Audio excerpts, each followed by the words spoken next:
நம்ம ஆட்சி, அதாவது உங்க ஆட்சி, உண்மையான மக்களாட்சி.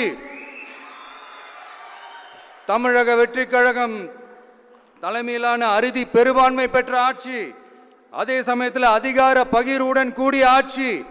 அப்படி இந்த ஆட்சி அமைஞ்சதும் பெண்கள் பாதுகாப்பை 100% உறுதி செய்வோம்.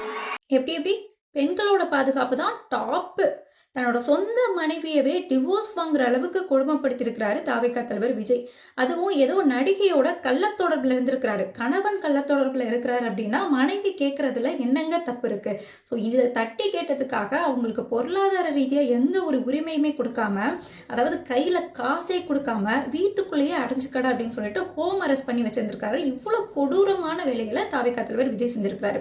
இந்த விஷயம், அதாவது விஜயோட கள்ளத்தொடர்பு விஷயம் 2021 ஏப்ரல் சங்கீதாக்கு தெரிஞ்சுமே நான் அப்படிலாம் செய்ய மாட்டேன் அப்படின்னு விஜய் வாக்குறுதி கொடுத்திருக்காரு. வாக்குறுதி எப்படி கொடுப்பாரு அப்படிங்கறத நம்ம வேலூர் கூட்டத்திலே பார்த்துருக்கோம். தேசிய ஜனநாயக கூட்டணியின் மாபெரும் பொதுக்கூட்டத்திற்கு மதுரை மண்ணிற்கு வருகை தரும் மாண்புமிகு பாரத பிரதமர் திரு நரேந்திர மோடி அவர்களை வருக வருக என வரவேற்கிறோம். ஸோ அதை நம்பி சங்கீதா கூட இருந்தாலுமே 2 பேரும் சேர்ந்து ஃபாரின் போறது, ஃபாரின்ல எடுத்த போட்டோஸை வந்து சோஷியல் மீடியாவில் அப்லோட் பண்றது அப்படின்னு எல்லாம் மீறி போயிட்டு இருந்திருக்கு அவங்களோட ரிலேஷன்ஷிப்.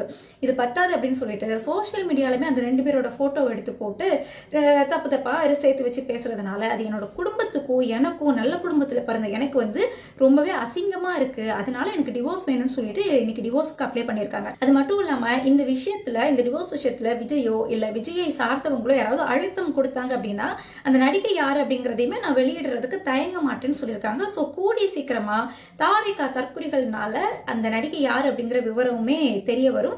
அதுக்கு முன்னாடி யாரு அப்படின்னு நம்மளே வந்து சொல்ல வேண்டாம், அவங்களே சொல்லுவாங்க சீக்கிரமா. ஸோ இப்போ இங்க என்ன பிரச்சனை அப்படின்னா, இது விஜயோட குடும்ப வாழ்க்கையா இருந்தாலுமே பொது வாழ்க்கை அப்படின்னு வந்ததுக்கு அப்புறமா என்ன தனியா குடும்ப வாழ்க்கை வேண்டி இருக்கு.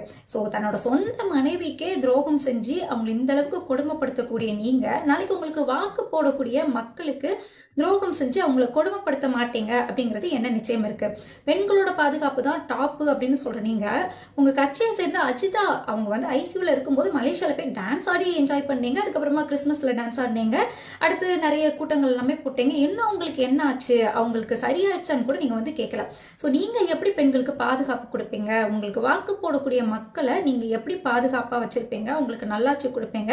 முக்கியமா அவங்களுக்கு துரோகம் பண்ணாம இருப்பீங்க அப்படிங்கிறதுக்கு என்ன நிச்சயம் இருக்கு?